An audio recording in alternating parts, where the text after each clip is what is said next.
So we just finished Eli's and I's podcast.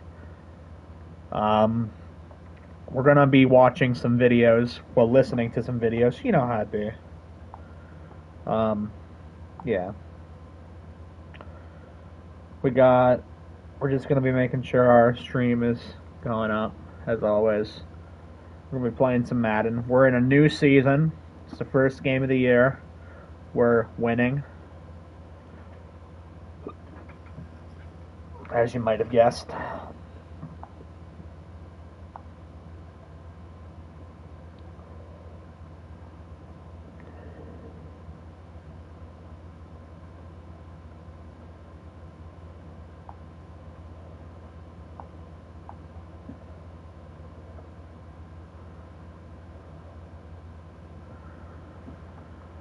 So, yeah. Just gotta tune in. Make sure everything's okay.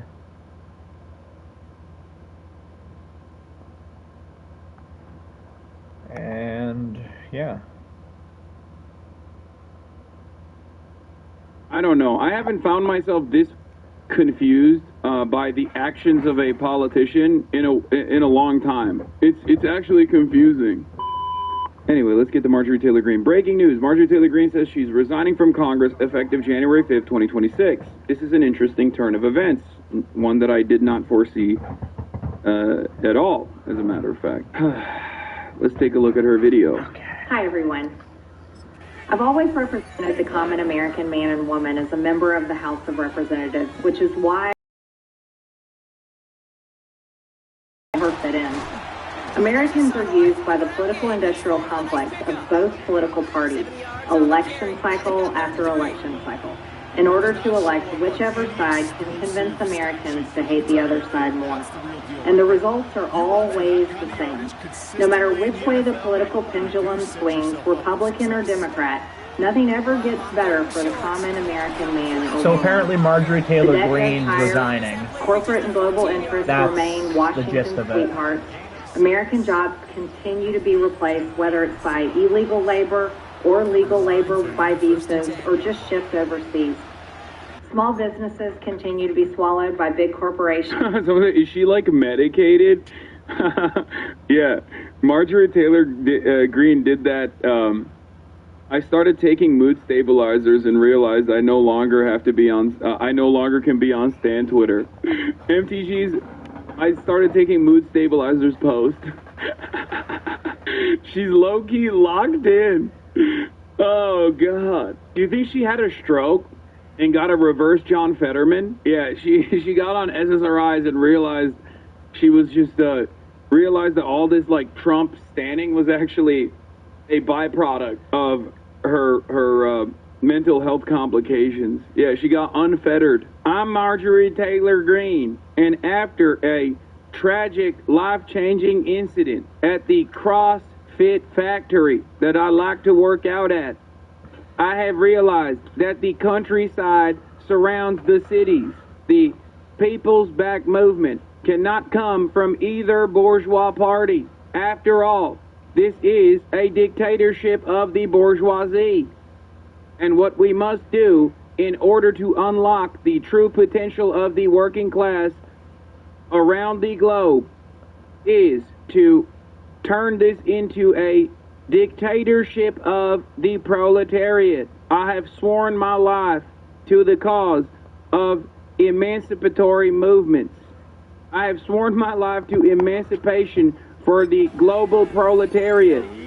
And also I have found the light of Allah. The light of Allah. Always fund foreign wars, foreign aid, and foreign interests. And the spending power of the dollar continues to decline. The average American family can no longer survive on a single breadwinner's income, as both parents have to work in order to simply survive. Sometimes they have two jobs. Today, many in my children's generation feel hopeless for their future and don't think they will ever realize the American dream. And that breaks my heart. I am no longer blinded by electoralism and the social fascists. I have realized that the true movement is to build a vanguard, a revolutionary vanguard. on the countryside and go on a long march. The longest of marches. I ran for Congress in 2020 and have fought every single day believing that Make America Great. She wants to go lay down with a Kong full of peanut butter in season 1 of DOC starting Billy Ray Cyrus on the PAX channel. You go, girl. That's my funny. That's my favorite M. HUD bit. That Marjorie Taylor Greene likes to chomp on some Kong with peanut butter. Like one of those ultra tough dog chew toys. Again, meant America first.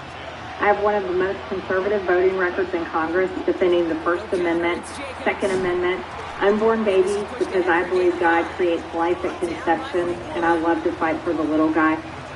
Strong, safe borders, I have fought hard for that. I've fought against COVID tyrannical insanity and mandated mass vaccinations, and I've never voted to fund foreign wars with your hard-earned tax dollars. However, with almost 1 year into our majority, the legislature has been mostly sidelined. We endured an 8-week shutdown, wrongly resulting in the House not working for the entire time, and we are entering campaign season, which means all courage leaves and only safe campaign re-election mode is turned on in the House of Representatives. During the longest shutdown in our nation's history, I raged against my own speaker and my own party for refusing to proactively work diligently to pass the plan to save Americans' health care and protect Americans from outrageous, overpriced, and unaffordable health insurance policies. The House should have been in session working every day to fix this disaster. But instead, America was force-fed disgusting political drama once again from both sides of the aisle on television every single day. Yep. My bills, which reflect many of President Trump's executive orders, like calling for a new census counting Americans only to draw new districts, making English the official language of the U.S., making it a felony Fucking to insane. medically trans a minor, and other bills like eliminating capital gains taxes on the sale of your primary home and eliminating H-1B visas. Just sit. They all sit collecting dust. That's how it is for most members of Congress bills. The Speaker never brings them to the floor for a vote. Many common Americans are no longer easily convinced by paid political propaganda spokespersons and consultants on TV and paid shills on social media obediently serving with cult-like conviction to force others to swallow the political party talking points. Because they know how much credit card debt they have, they know how much their bills have gone up over the past 5 years, they actually do their own grocery shopping and no food costs too much, their rent has increasingly gone up and up, they have been outbid by corporate asset managers too many times when they put in an offer to buy a house, they have been laid off after being forced to train their visa-holding replacement. The college degree they were told to earn only left them in debt. I don't think.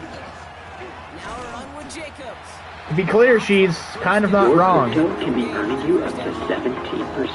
Oh, Stay fucking bad.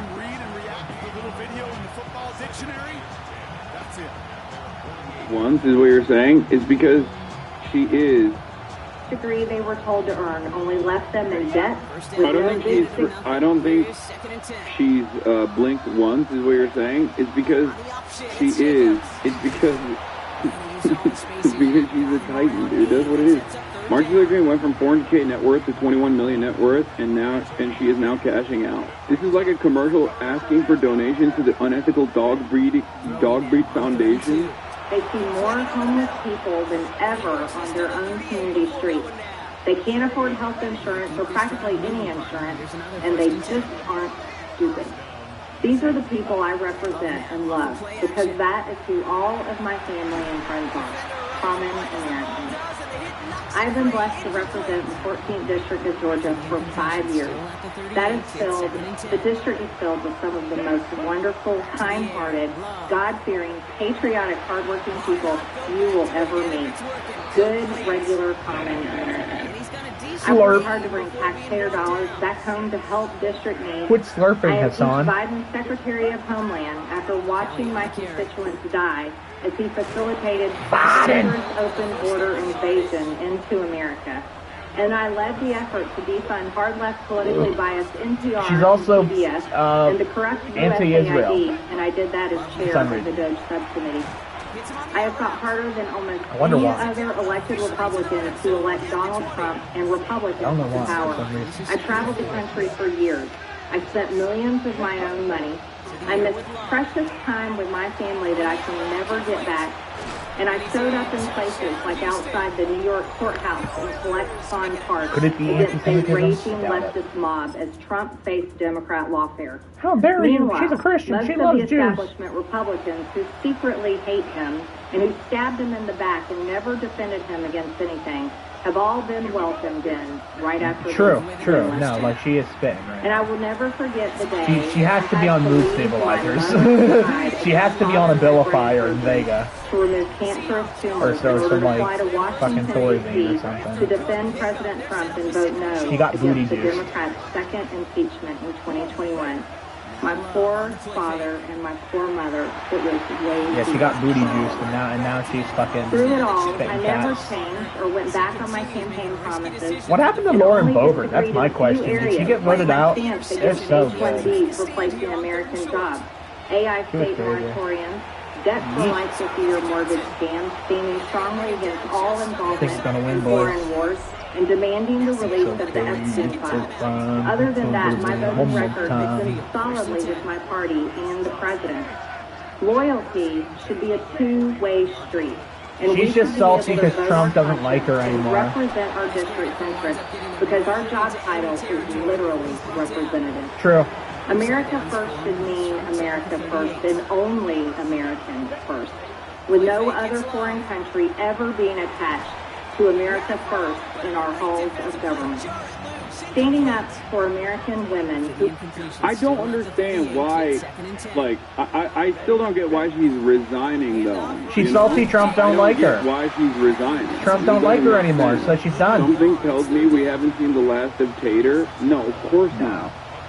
But even then, it just doesn't make sense. She's salty Did she Trump even don't like blackmail her because of her anymore. recent disagreements with Trump and Epstein? She gets into it later. She doesn't want to win her primary and then defend Trump in the midterms when Dems impeach him. She wants to save herself from an APAC primary. No, she's safe. She is safe. There is no world where Donald Trump could even undermine Marjorie Taylor Greene in her district. I'm fairly certain she's safe. And if anything, she's more of a threat to Trump in power when she's in that seat, winning elections, resigning instead of just retiring. LaMaffeo trying to come over.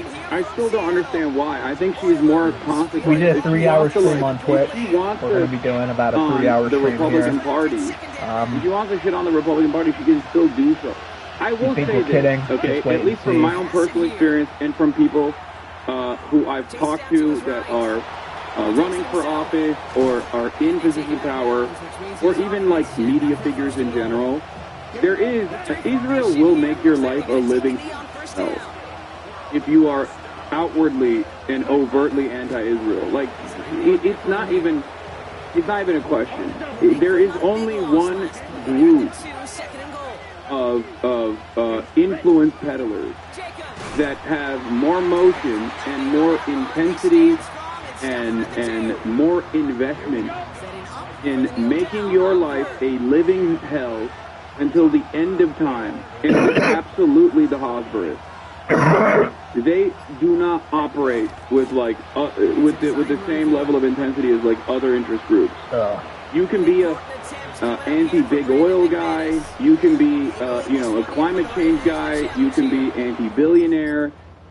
They will come Good after first you game. for sure, right? If you're those things, but never to the same. She right. Even when look at side can snowball on you. One loss and a 2 and a 3 and so on. Speaking of ballless, gutless pricks, Vince Russo. Hello, Vince. The ballless, gutless prick. Do you know how he quit the WWF? Do you know that story? He was running a video store before Vince let him write the magazine. And he did John Arezzi. And he did John Arezzi's radio show, and then they split up because Vince wanted to work with Vince, and Russo wanted to work with McMahon, and Arezzi didn't, and Arezzi's weird in his own way, and whatever that fucking deal was. But Actually, Vince Russo wrote me off for money, so.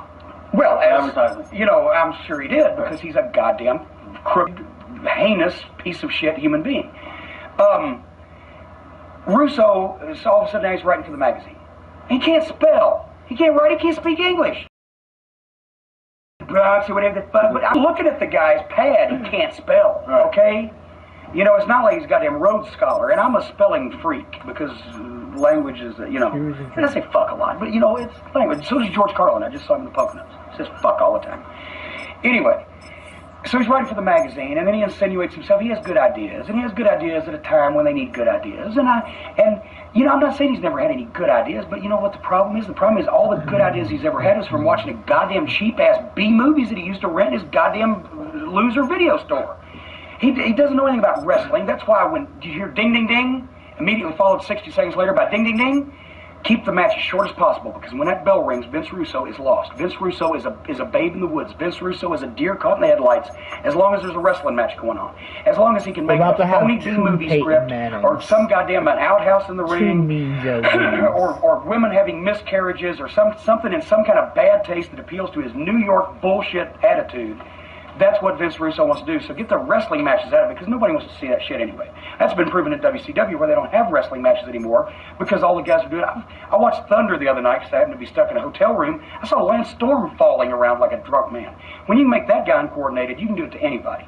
So the point is, Russo insinuates himself in, and then all of a sudden Russo discovers the one true talent that he has. Vince Russo discovers his calling in life. Vince Russo's one true talent is to believably lie and say that he's qualified to do something when he's not. Vince Russo then disregards the fact that he had a network quality television production facility making his meaningless jabble sound like it actually meant something. The best announcer in the business, Jim Ross, to explain it, who he tried desperately with every ounce of energy in his body to keep off television. That he was too Southern, that he was afflicted, that he had Bell's palsy, that people didn't want to look at him. And every time Jared walked down the ramp, he'd get a standing ovation from the people who respected what he fucking did because he was good. And they will never respect Vince Russo because he's got buggy whip arms and fucking big fucking eyes and goddamn, he looks like a goof because he is a goof, because he fucking walks out there like he's goddamn King Kong to the Road Warrior music. And he thinks he's over because he goes to Long Island and he's his triumphant return like he's Lou Gehrig at the fucking stadium. And everybody goes, who's this fucking buggy whip-armed motherfucker? He couldn't stand that JR was over because he didn't like Southern people, he didn't like Bell's palsy people. I don't know, maybe he don't like handicapped people, I don't know. He didn't like JR because JR would tell him when he was full of shit. And so would I. And he didn't like me either because I want to do wrestling. Well, goddamn, it's the World Wrestling Federation. Why don't we put a little wrestling in there, Vince Russo? Every once in a while, what do you want to do? Fucking Holiday on Ice with chimpanzees? As a matter of fact, I'll probably give him his next pay-per-view. So then, he slowly plays to the internet fans. Because, see, Russo, since he probably has a small penis, and since he knows that he doesn't know what the fuck... There's enough Jim Cornette for the day.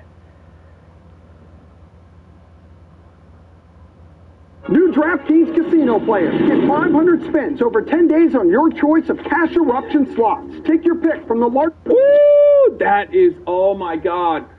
Oh my God. Oh, that's such a good question and such a good answer. Oh my Lord, what are my ears hearing right now? What is coming out of this man's mouth? That's an endorsement, folks. God damn, Trump dude. had Zoran in the White House. Trump is called it. I told you. It was a lock from a mile away. Did I not tell you that Donald Trump is a man who actually loves charisma, who actually appreciates someone's telegenic presence? I told you. We're going to be watching that right now. Obviously, I missed it live because I fell asleep. I'm so mad because I literally prepped for this moment. I prepped for this moment. I only saw a couple pieces of it. As soon as I woke up.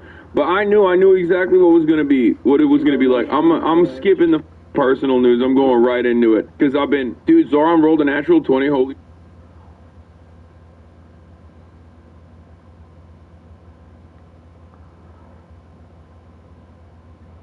I don't want to predict. I would have said that would have been one of my early ones. I did 8 peace deals of countries, including India, Pakistan.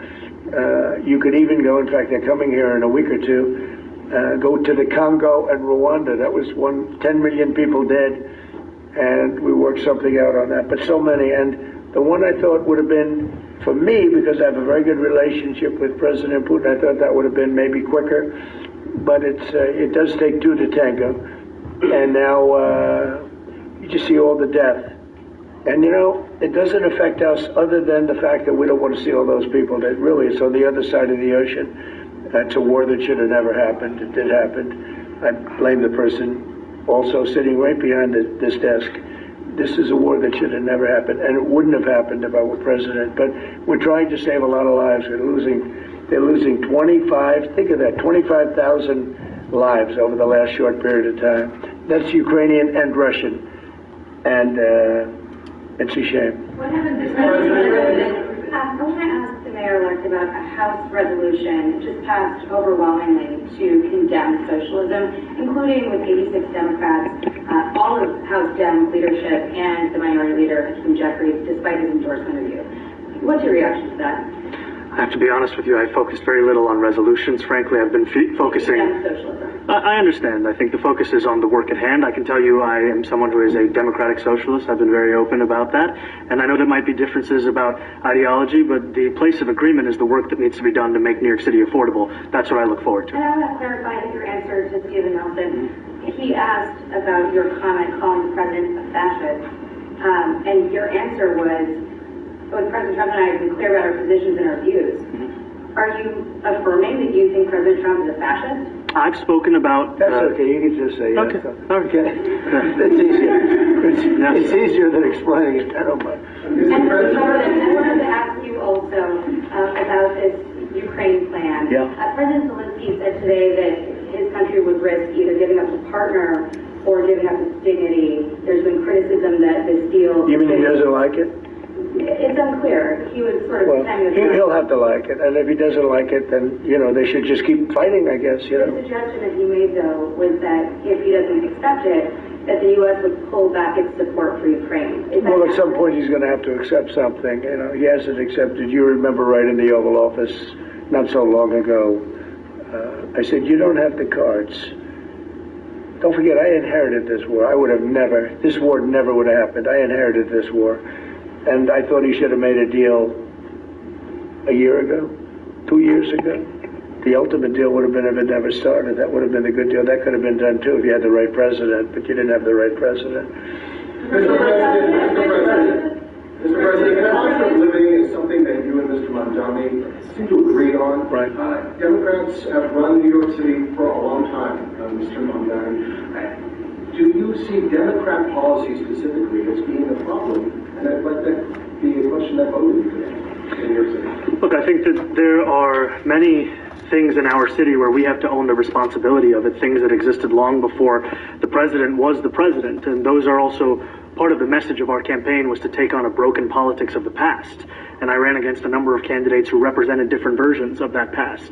And what we found time and again is that working people were left behind in the politics of our city. And what we're looking to do is put those people right back at the heart of our politics so that we don't have a situation where we're in the wealthiest city in the history of the world, and yet 1 in 5 can't even afford $2.90 for a Metro card. We had some interesting conversation, and some of his ideas really are the same ideas that I have. But a big thing on cost, the new word is affordability. Another word is just groceries. It's sort of an old-fashioned word, but it's very accurate. And they're coming down high. They were, we had, both of us, we had the highest inflation in the history of our country the last 4 years under the Biden administration. And we've got inflation down now to a normal number. It's going to go even a little bit lower than that. Katie, do you have something? President, thank you so much. Mr. Mamdani often talks about New York City being covered by international law, that they will follow international law. He doesn't often talk about the U.S. Constitution. What is your response to that?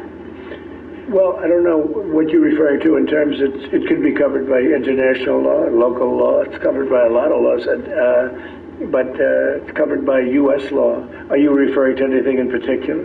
You just said that there are cities that endorses and enforces. This is the absolute best phone holder for you. Fuck off. No, it's not.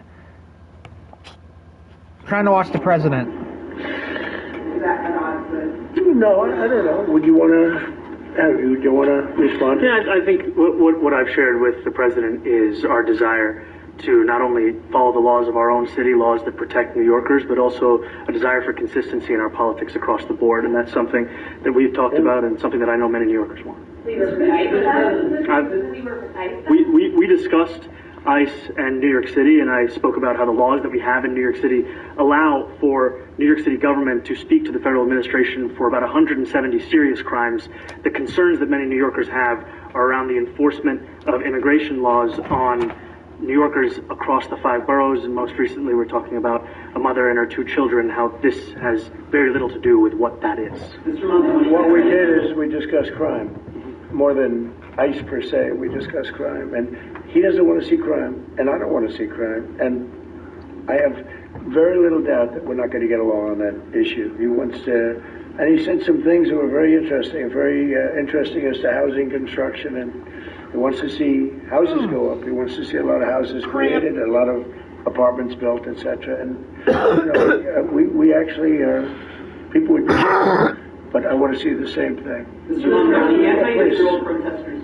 Jack? Mr. President, I want to know one of the policies as well that Mayor-elect Mamdani talked a number of times about on the campaign was shifting the tax burden for property taxes from what he called minority communities to white-based communities and putting more taxes on white people. I also noticed that in your acceptance speech you didn't mention anything about America or Christians or white people in general, and so I didn't know if that was one of the policies that you guys have spoken about. We focused on affordability. We focused on the cost of living crisis. What I will say is that I am very much interested in property tax reform because what we see right now in New York City is a system that is so inequitable that it can't even stand up in court. And the President and I spoke about the importance of not only building more housing, but also making sure that regulation of housing is something that is manageable to actually get through and not the cause of hopefully he gets the stuff done. He is cooking. This idea of race-based property taxes. No, to be very clear, no, the use of the term was a description of neighborhoods, not a description of intent. So you intend to tax the whiter neighborhoods more? No, we intend to create a fair property tax system because we want a New York City that is not only fair and equitable, but also one that every New York can afford. Please go. I am concerned that Jewish New Yorkers feel welcome in Station City. President Trump's threatened to cut off federal funding from New York City. What policies would do that so that you could run grocery stores? Well, I think if we didn't get along, whether it's cut off or just make it a little bit difficult or not give as much, we want to see, I use the term, we don't want good money going after bad. We don't want that. Nice, the audio's fine. I was just checking the audio real quick, folks. The audio is perfect. What policies are being said. I want to hear Zoran's pretty voice. That actually surprised me. He wants to see no crime. He wants to see housing being built. He wants to see rent coming down. All things that I agree with. Now we may disagree how we get there. The rent coming down. I think one of the things I really gleaned very much today. We'd like to see him come down, ideally, by building a lot of additional The next video will be Emp Lemon. Jimmy Kimmel represents everything wrong with Hollywood liberals. Newspapers and the stories. American liberals. I don't hear that, but I heard him say it today, and I think that's a very positive step. No, I don't expect. I expect to be helping him, not hurting him. A big help. Because I want New York City to be great. Will he keep his word? I love New York City. It's where I come from. He does love New York. Years there now. From right here. We took a big setback with the mayor that we had, Dave de Blasio. I thought it was a tremendous setback for the city. I think this mayor can do some things that are going to be really great. Mr. President, okay, how about you? Go ahead. You have a different address nowadays than you used to. Called New York City home. Would you feel comfortable living in New York City under 8 months after? Yeah, I would. Especially after the meeting. Absolutely. Yeah. That's crazy. He's glazing Zoran. I think I want him to do a great job, and we'll help him do a great job. You know, he may have different views, but in many ways, we were discussing when Bernie Sanders was out of the race, I picked up a lot of his votes, and people had no idea. Because he was strong on not getting ripped off in trade and lots of things that I've practiced and been very successful on. Tariffs, a lot of things. Bernie Sanders and I agreed on much more than people thought. And when he was put out of the race, I think quite unfairly, if you want to know the truth, many of the Bernie Sanders voters voted for me. And I felt very comfortable, frankly, in seeing that and saying that. And, it just turned out to be a statistical truth. But, no, I feel very comfortable. I would feel very, very comfortable being in New York, and I think much more so after the meeting. Yes, please. I have a question for you, but a very quick one, sir. Mayor, why did you fly here? Aren't trains famous? I will use every form of transit, and I want to make sure that they're all affordable in New York City, and that's why making buses fast and free is a centerpiece of it. But I know, but if you flew, that's a lot quicker, too. He's working very hard. For him to be at the very long drive, I'll stick up with it. The plane takes you 30 minutes and driving takes you a little. First, I wanted you to clear up the confusion around the Washington Post report. There was a suspicious report that the Coast Guard is no longer going to characterize Washington as using the hate symbols. DHS called that a lie and fake news. Can you clear up? I don't know anything about it. When was this written? Yesterday. Well, look, the Coast Guard's an incredible group of people. I know very well. We just ordered a lot of new Coast Guard cutters. Beautiful, the most magnificent ship. They look like yachts with lots of guns on them. So I don't know. I haven't seen any report like that, but certainly we want them to remain a great force, and they are. Ad time. Ad chime.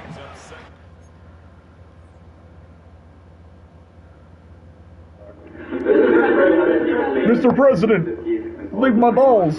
Around the world. I would like to ask Mr. Mamdani, you accused the U.S. government of committing genocide in Gaza while President Trump was working on peace. Why that? I've spoken about the Israeli government committing genocide, and I've spoken about our government funding it. And I shared with the president in our meeting about the concern that many New Yorkers have of wanting their tax dollars to go towards the benefit of New Yorkers and their ability to afford basic dignity. And what we see right now is we're in the 9th consecutive year of more than 100,000 school children being homeless in our city. And there's a desperate need not only for the following of human rights, but also the following through on the promises we've made New Yorkers. And I appreciated the meeting we had and the work that we can do. It's a close game.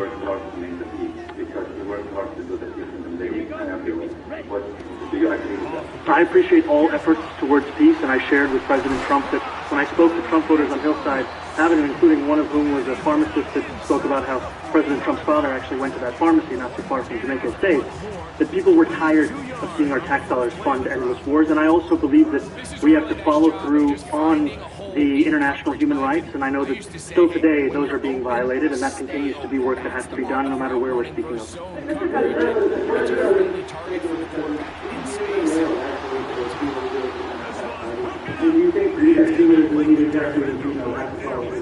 Well, look, I hope they have great leaders. This is a man that right now I think is focused on New York City.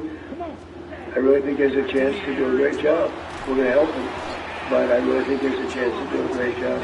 But I'll let you answer that. You consider yourself the leader of the Democrats. I think it's more appropriate for him. I consider myself the next mayor of New York City. I keep my horizons firmly on New York City, and I appreciate the meeting with the president, which focused again on the 5 boroughs and whether New Yorkers could afford to live there. By the way, being the mayor of New York City is a big deal. One of the things I would Mayor of love to America be someday is the mayor of New York City. Being the mayor of New York, and especially now, because I think you're at really a turning point. One way, first down. It could go great, or it could go in a different direction, and I think we really have a chance to make it great.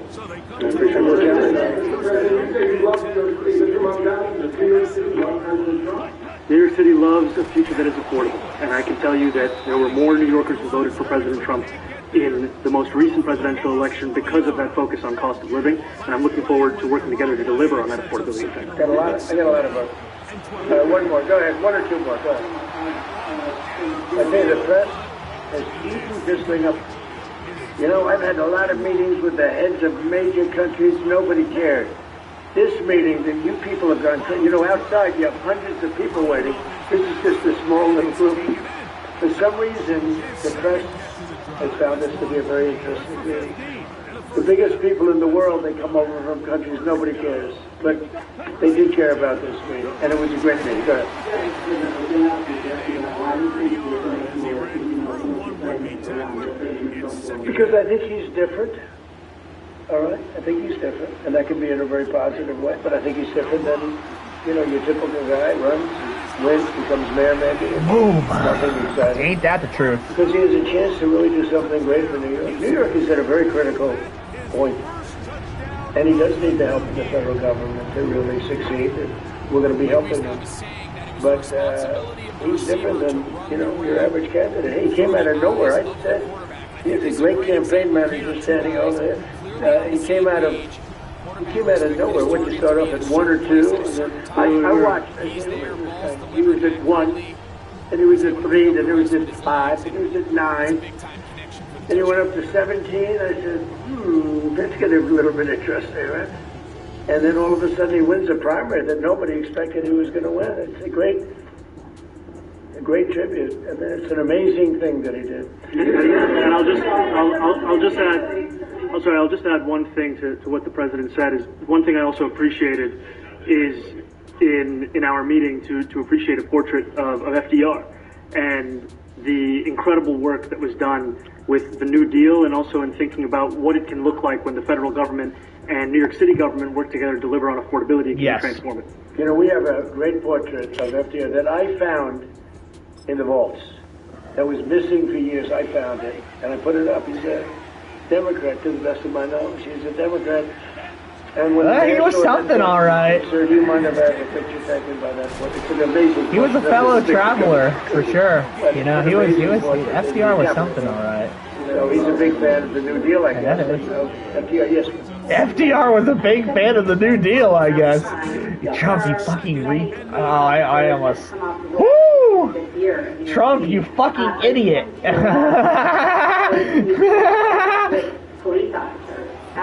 He was the forefather of the New Deal. Well,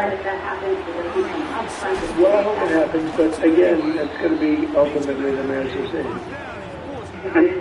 Is that I look forward to delivering public safety with the NYPD, and I've said over the course of our campaign that we have the number of police officers today. They are the ones that's budgeted about 35,000 headcount. And I think the key thing is that we have to make it easier for police to focus on police work, not ask them to respond to 200,000 mental health calls a year. So is that a reduction from what you're at right now, or are you committing to maintaining the same level? I've committed over the course of the campaign to maintain the 35,000. That's the headcount that we have through the campaign. No, I've said that's the headcount that we want. What we need to do is make sure they can focus on serious crime. And he just retained a great police commissioner, I believe, right? Yes, he did. If the newspapers are correct. That one they're correct. I might be up in the difficulty.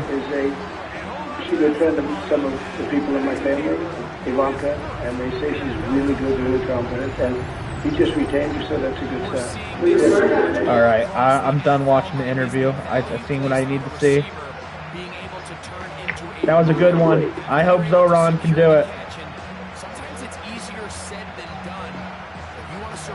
All right, Jimmy Kimmel time. Oh, I'm trying to think. So the other day I had an epiphany. I was bored and flipping through channels on TV, and I happened to stumble upon Jimmy Kimmel Live. And for the first time ever, I started watching Jimmy Kimmel. I sat down and watched this program for about 15 minutes, and it was genuinely, no joke, some of the most god-awful content I have ever seen on television. If you haven't watched a full episode of Jimmy Kimmel, the closest thing I could compare it to would be watching an old tortoise slowly cross a highway at rush hour. There's just an odd looming feeling of disgust that's difficult for me to describe. And that's when it hit me. I cannot stand Jimmy Kimmel. Jimmy Kimmel is one of the most insufferable individuals I've ever witnessed. I have a theory that no one actually likes Jimmy Kimmel. I think at most people just tolerate him. I find it really hard to believe that there are any diehard Jimmy Kimmel fans out there. There may be people that like the show, but I just don't buy that anyone likes him. But by the same token, most people don't really dislike him either. He's a guy who most of the time is just so bland and uninteresting that nobody really pays attention to him. And Jimmy Kimmel has used this tactic of being just bland enough to slowly wriggle his way into the flesh of popular culture. I think most people just assume that because Jimmy Kimmel is everywhere, then he must be some really talented and respected guy that everyone loves. It's like the Emperor's New Clothes. Everyone just assumes Jimmy Kimmel is this really great guy and no one really questions it. But when you dig a little bit deeper, you'll find that Jimmy Kimmel is actually a very... I have breaking news. I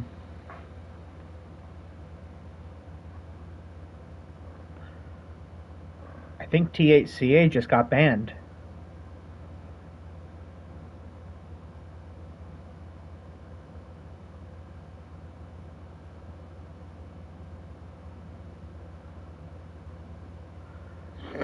Bad news, people. December 31st, 2026.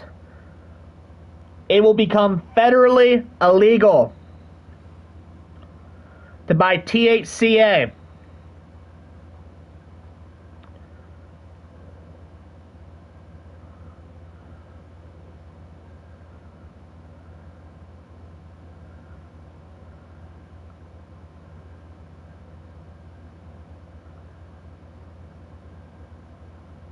Damn.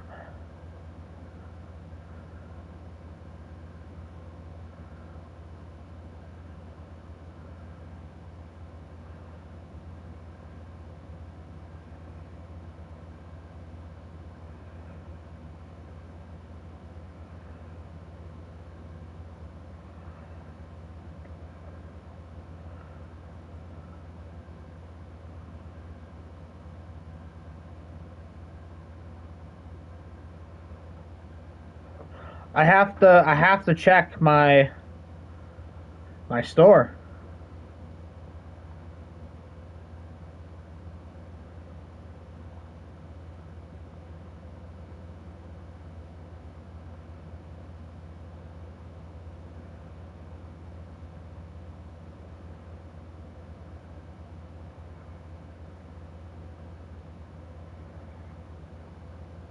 Shit. Goblin might be fucked.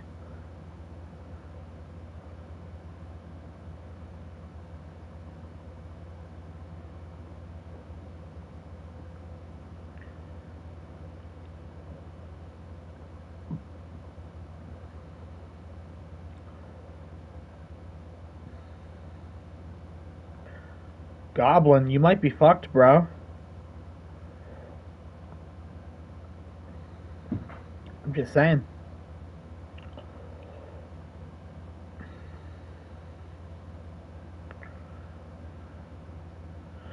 We have a video. Mr. THC What's poppin', man? It's your boy back at it with some unfortunate news, y'all. So recently, as some of you may know, the government reopened back up. But in the midst of them reopening back up, Congress slipped some words into a spending bill that's going to essentially ban all forms of hemp, like 95% of all forms of hemp. It's going to ban CBD, and included in that bill, it's also going to ban THCA. Very, very, very unfortunate moment right now for the industry. I want to pop this thing open because I think it's absolutely crazy that, you know, you can get this sent straight to your doorstep, that it's been like this since 2018. I've been obviously a huge advocate about this. I've talked about it numerous times. I've told you numerous times, hey, you can get this sent straight to your doorstep. Google Hella Slum, check out Hella Slum. And now we might be coming to the end of an era. And the end of an era where we're taking a really, really big step back as an industry. Now, there's a couple of people that are actually like cheering this on and are super happy about it. I've made TikToks talking about it. I've basically put media out there letting people know that this is going on. And we have the black market who's like cheering to the top of their lungs. They're super happy about this, obviously, because this farm bill that's been around since 2018 did a huge negative impact. Yeah, I just want to say, the only reason I started buying THCA is because a lot of the stuff is laced out here.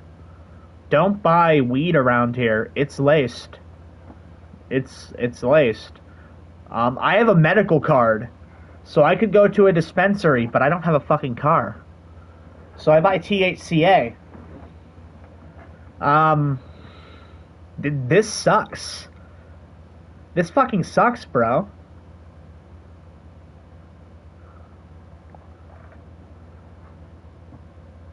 Impact on the black market. I mean, at this point, with this being federally legal and you being able to just order it legally straight to your doorstep, people stop shopping around as much with black market plugs. People stop praying and hoping that whoever they were shopping from wasn't going to scam them and send out their package or not, you know? People basically went with a more reliable source that was lab tested, that had an actual business that was legitimate, that had something to lose, essentially. Unlike when you're just buying from a trapper who's kind of like somebody who's hiding their face, somebody who's not legit. I mean, simple as that. And this guy puts it best. THC is the only thing keeping people from buying from the streets, and CBD helps millions of people for their pain. And it's about to be illegal. I don't care. Like, I don't care if you buy from the black market. I don't give a shit. I feel like it's like, I mean, I bought from it essentially my whole life. I still do. I still think a lot of, like, black market shit sometimes is better than, like, the stuff you go and you get at a local dispensary, whatever. But with that being said, this is a big L for the industry. Because one of the things that I feel like a lot of these trappers don't understand was that this was your opportunity to do what you're doing legally. If you got your ducks in a row, if you got the proper paperwork, you were going to be able to legally do what you were already doing illegally, you know. But now with this law changing, and once it takes into effect about a year from today, it is going to once again be federally illegal, which absolutely sucks. You know, you're not going to be able to do essentially what I just did right now. So check it out. I want to show you, for those of you who are new to this, who still don't understand how this works. I just got this package shipped straight to my apartment. You get like this letter here that's essentially for law enforcement, for UPS, to let them know, like, hey, this is completely legal. What we're doing here, we're following the law. We're a law-abiding company, and this is legal, all right? And you get a bunch of different products. I actually got a huge order this time. This is some Alien ET. I talked about the Alien ET in one of my videos. The Alien ET is actually extremely fire. I got a quarter of the Alien ET because I really, really like the Alien ET. Some Cadillac Runts. Some Blue Dream. Some Permanent Marker. I'm actually excited to check this one out. I haven't seen it yet. I'm worried, Some bro. Strawberry Cough. I don't need to fucking watch the rest. This means that a lot of people are gonna get arrested. I don't know what this means for me. I have a medical card. So I'm sure I could, like, figure out a way. But, like, this sucks. What the fuck? Just go to the dispensary, Tanner. I do. THCA is weed. You guys are fucking stupid. You guys literally made weed illegal. You dumbasses. It's legal weed. It's a loophole. Yeah, but they sell it at gas stations. No, they sell Delta 8 at gas stations. That's what they should have made illegal, you dumb motherfuckers. Congresspersons don't know what the fuck they're doing. It's that simple. I need to see what PA's rules are.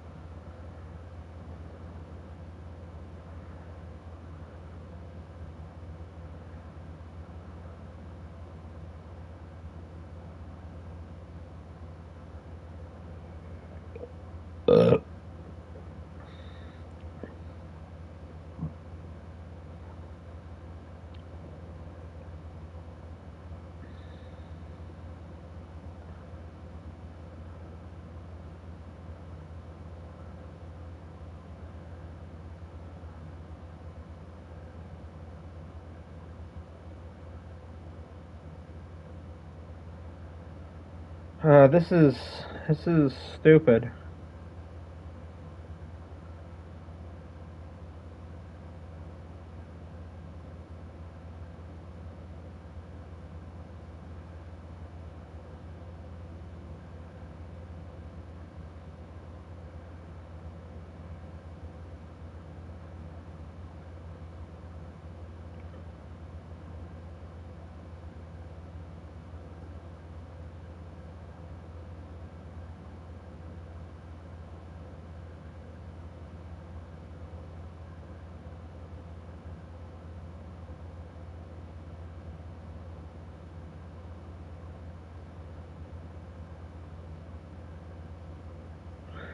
The problem with this bill is it also includes most CBD products. Because CBD contains 0.4 milligrams of THC. Yeah, I bet you didn't know that. I bet you didn't know that. I bet you didn't know that. When you consume CBD, you're technically consuming THC. Oh, no, I'm not. I'm consuming CBD. It's all hemp, motherfucker. It's all hemp. The law takes place January 21st, but it doesn't kick in until December 31st, 2026. So we got time, folks. We got fucking time.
Oh.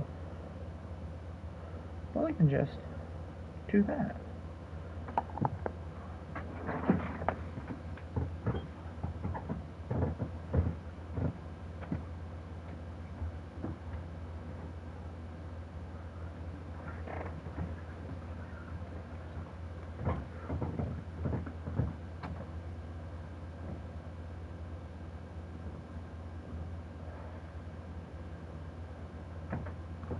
Boys, they connived us.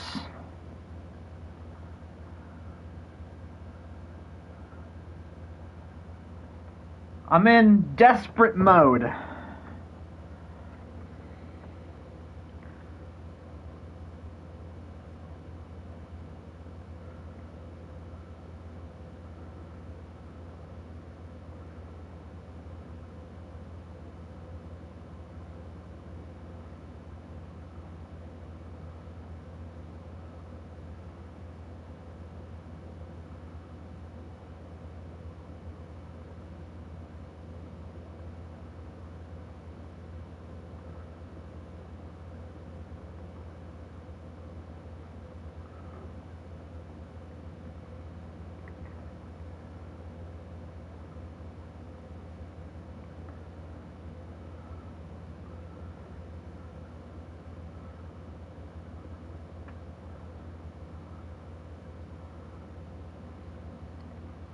Let me put on some music, or a video, or something in the meantime.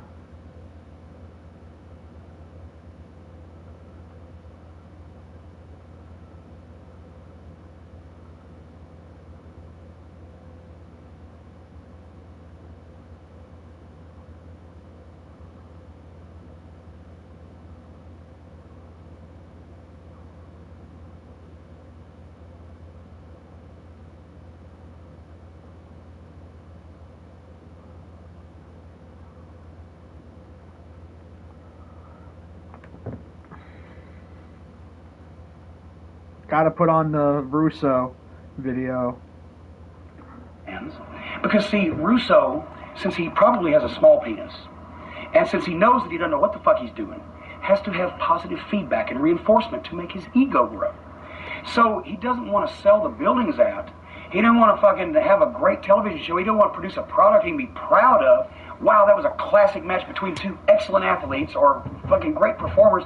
He wants to do fucking mud wrestling with silicone-titted bimbos because he's sexually frustrated, and he wants the internet fans to think he's great because they're the ones that he can listen to.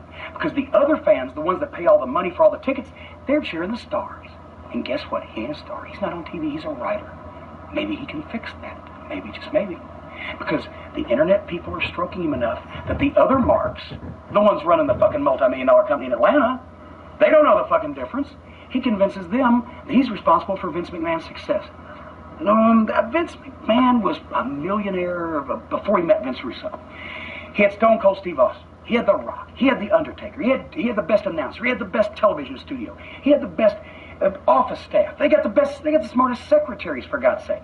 It's a well-oiled machine run by one individual who, Vince McMahon, in my opinion, of the greatest wrestling we've ever seen, is vastly different, and we know that. But you know what? I learned that there is something in it. I do not like that. I do not like that style of wrestling, but I learned there's something in Vince McMahon's favorite statement. Chocolate vanilla. Which one is the best? Okay, can I be mad at you for liking chocolate? I don't want that fucking chocolate near me. But if you like the fucking chocolate, eat the goddamn chocolate. As long as I can have my vanilla. So I got my vanilla now, and he's got his chocolate. Okay, I can deal with that. But, point being, Vince Russo didn't engineer that success. Vince Russo was a small part. The proof that isn't in the pudding is the fact that now he convinces the marks in Atlanta, well, I saved the WWF, so now you can give me a lot of money. What did I say when he left? I said, he's going to take their money till they send him home, and then they'll probably pay him anyway, because they always do, and then he'll be out of the business in 2 years. What's he saying now? I'm going to be out of the business anyway. Because he knows. He raped the business for a bunch of fucking money. So anyway, here's how he quit. Vince McMahon goes to England for a pay-per-view. Vince Russo and Ed Ferrara, who's another fucking real winner, who made fun of Jim Ross's Bell's palsy that almost ended his career. Ed Ferrara's a goddamn piece of fucking shit, in my opinion. Ed Ferrara was the one who defended the fucking deal where Marlena Terry got knocked off the fucking ring and had a miscarriage. And I went up to him, I said, let me ask you a question. How did that add a rating point? How did that sell a ticket? How did that do anything but make a lot of people in the audience, probably out there live, and certainly some at home, uncomfortable because it's happened to them? And if it happened to my girlfriend, I would come up if I knew you were the one and punch you in the fucking face for doing that. Well, they do it on Dallas. Ed, this is wrestling. It's neither fish nor fowl. They don't look at it like that. Sure, they may know it's fixed, predetermined, phony, staged, whatever you may say, but they still don't look at it like it's a genuine acting performance. But on the other side of the coin, you can't defend it either way, because if it was real, it's a horrible thing to happen. If it's fake, and she was just acting like she had a miscarriage, why? Because it doesn't serve any purpose. I said, basically, it's just bad taste, and it doesn't add anything. And it would make me real fucking mad if it was my girlfriend that it really happened to, that she got a fucking flashback and went in the bathroom crying, and I want to know who's responsible, and it's you pudgy little fat bastard, and I'll fucking choke you. I don't think I said fat bastard. Right. You know, if I'd have been around when he did the JR thing, I would have punched him. I wouldn't even said fat bastard. I would have hit him in his fucking face. Just because that's bullshit. So anyway, Vince Russo and Ed Ferrara, who are now butt buddies, who are joined at the hip, after they never even met each other until Ferrara was brought in from California somewhere because he once wrote Duckman. I don't fucking know. Maybe he once fucked Duckman. Maybe he once was Duckman. Anyway, they went to Vince goes to pay-per-view in England. I know I'm drawing this out, but fuck these fucking guys. And they fly to Atlanta and make the deal because, see, they're office employees. And one mistake Vince made was counting on some degree of loyalty, honesty, or at least fucking human kindness from guys that he's made a lot of money from. They go to Atlanta, they sign the contracts. They fly back to Connecticut, where they both live now. Vince Russo has a house in Trumbull or whatever the fuck it is. Vince McMahon comes back the following day, straight into the Meadowlands for TV. Meadowlands, Trumbull, Connecticut, 60 miles. Even in New York traffic, I would have done it. Vince Russo didn't have the balls, didn't have the guts, didn't have the decency, didn't have the common courtesy to get his fucking ass in that car and drive to the Meadowlands and walk up to Vince McMahon and say, Vince, they offered me so much fucking money that I couldn't turn them down, and I appreciate it, it's been fun, here's a hearty handshake. He called him on the fucking phone. Vince McMahon gets a phone call at whatever time of day. Oh, by the way, your head writer is not only not coming to your national television tonight, but he just took a job with your competitor. Fuck you, Vince Russo. You're a goddamn ballless fucking prick. And he was so underappreciated. He wasn't given the credit that he was, that he deserved, that he was responsible for. Nobody recognized him. You know what they're recognizing now? They're recognizing what Vince Russo shit looks like when they didn't have Vince McMahon standing over him saying, you know what, those 24 ideas are real bullshit, but I'll take this good one. You got a bunch of fucking dancing bears parading around in the goddamn ring, a bunch of women with silicone, a bunch of goddamn club-footed, slap-happy fucking guys that couldn't work their way out of a goddamn paper bag, and he don't know the fucking difference. And he's out there beating Ric Flair up with a baseball bat because he finally got to be a star. Now he don't have to subsist on the internet marks fucking clapping for him. He can have the fucking roar of their dwindling crowds going, oh, that's, that Russo guy. He's a star now. He beats the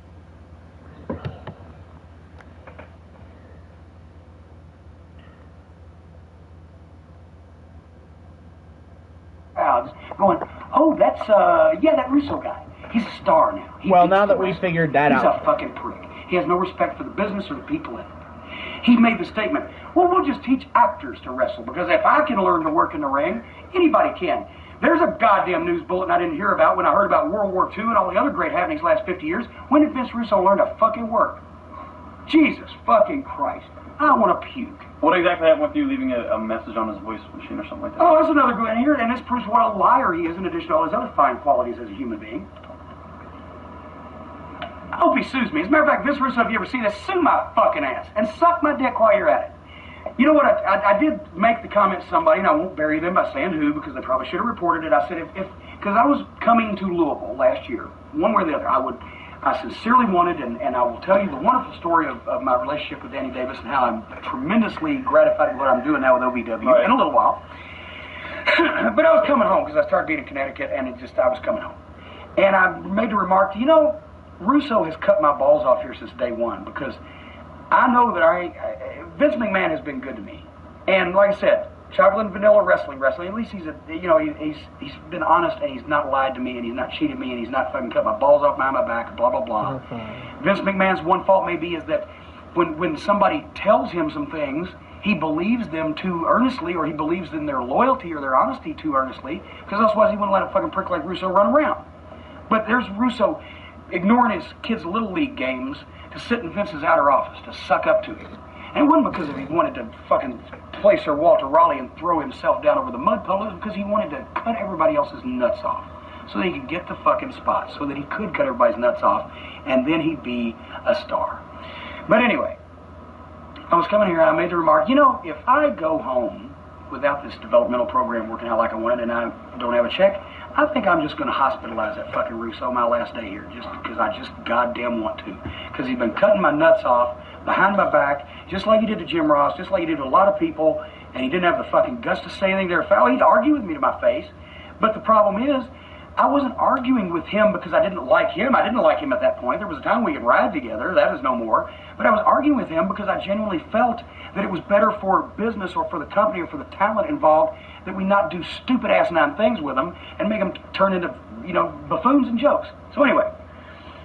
I can pay with debit. The answering machine. More people who shall not be named, but who used to be friends with Vince Russo until he moved under cover of darkness out of Connecticut after giving no notice and just fucking leaving and going to the competitor. Well, the people he used to talk to every day, people he's supposed to be friends with, now they don't hear from him. They don't hear from his wife. Their wives don't hear from his wife. They're just gone. They vapor. But as the WWF was going to be in Atlanta, maybe Russo thought he was going to run into somebody. Maybe he had a sudden flash of humanity or conscience. I doubt that. Whatever, he left a message on one of their voicemails saying, give me a call, when you're in town or whatever. And that person happened to be riding in the car with me. And the person happened to work for the WWF. And I happened to say to that person, I wish I had that motherfucker's number, because there's some things I never really got a chance to say to him before I left. Well, here's his number. Okay. Here you go. Must have been his cell phone. Because he answered it. It was like 11 o'clock at night. It wasn't 3 o'clock in the morning. I'm driving the car. Hello? I recognize that voice here. I said, Vince Russo. I said, yeah, Jim Cornette. He said, hey. I said, I just want, and this was after he got sent home the first time. So I just want to call you up and congratulate you, you fucking piece of shit, on getting canned, getting your ass fired, getting sent home for being incompetent, you fucking piece of shit. You cut my goddamn nuts off long enough to everybody that you could and try to get me fired long enough. So how does it feel to know that they finally fucking found out that you goddamn don't know what you're fucking doing? Fuck you. And then I said, and if you'd like my fucking home phone number, since I'm on a cell phone, break it up where we can continue this, and I started giving it to him, I realized he'd already hung up. Well, okay, that's his privilege. It's also my privilege, since I still possess that phone number, to call it the next day. Because I still had some things I had said to him. And that day his voicemail picked up that time, and I said, you know, by the way, I'd just like to remind you also that you are the shits, and you're a goddamn piece of shit, you're a liar, just directed at him. I can't remember what it was, but it was actually one of the better Jim Cornette tirades directed at him, at Vince Russo, at the human slimeball himself. He calls the WWF Human Resources Department that's supposed to handle shit like, don't call each other names. I don't know what the fuck they do. I'm wrestling. I'm not human resources. He told them that I had threatened his children, that I said I wanted to fuck his wife. I've seen Amy. She's a saint to live with the piece of shit, but I wouldn't know. I'm not romantically interested. I didn't say anything about his kids. His kids are actually some fucking misbehaving Halloween fucking kids. I'm over at Bruce Pritchard's house one time. He had a little cookout and some ribs. He said, try my hammock. I said, I sure will. I'm laying in a hammock. It's peaceful under the tree. These little fucking pricks shot me with one of those goddamn water machine guns hooked up to a garden hose. I hate kids anyway, truth be honest. Most of them, because they're all, misbehaving. But anyway, so his kids are unruly kids, but I didn't say anything about his kids. His kids never did anything wrong to me besides shoot me with a water gun. I'll forgive that. His wife's never done anything to me. I was talking to him because he's the piece of shit that's fucked me around. So he calls him up and says that and tries to get the guy that gave me the number in trouble because even though he doesn't work there, he still wants to fuck with everybody else. So Russo's just a piece of shit on a number of levels. He's devalued and destroyed a large part of the credibility of the wrestling business. Every time people turn on that Thunder and that Nitro and that senseless, it looks like they edited in a Mixmaster, and the performances are horrible, and they can take talent and make it no talent. Like I said, you get Lance Storm in a match, he's stumbling around like a drunk man. Lance Storm, one of the most graceful people I've seen this side of Nureyev. What does that say for your... They can't book a match. They don't know what a match is. They've never had one. They think they've had them. They've actually had stumble, fumble, and fall matches. So anyway, that's just brief little snippets of how I feel about Vince Russo. I could go on in detail with you probably. And I will tell you the wonderful story of my relationship with Danny Davis and how I'm tremendously gratified with what I'm doing now with OVW in a little while. But I was coming home because I started being in Connecticut, and I was coming home. And I made the remark, Russo has cut my balls off here since day one because I know that Vince McMahon has been good to me.